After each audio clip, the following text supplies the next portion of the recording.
জঙ্গি নেতা মুফতি হান্নান ও তার দুই সহযোগীর ফাঁসি কার্যকর যে কোনো সময়, সচিবালয়ে সাংবাদিকদের এই কথা জানিয়েছেন স্বরাষ্ট্রমন্ত্রী আসাদুজ্জামান খান কামাল।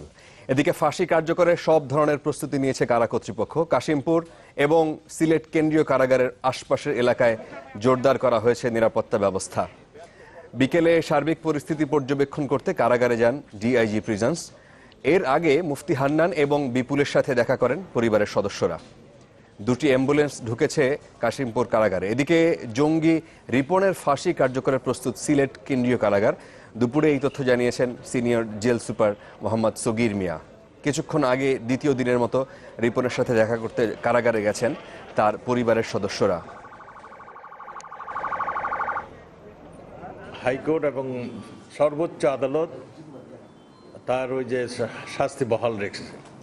তিনি মহামান্য আমাদের রাষ্ট্রপতির কাছে প্রাণ ভিক্ষা চেয়েছিলেন, প্রাণ ভিক্ষা ওইটা স্যাংশন হয়নি, মঞ্জুর হয়নি। এখন যেটা প্রক্রিয়া চলছে, যে কোনো সময় তার ফাঁসি হতে পারে।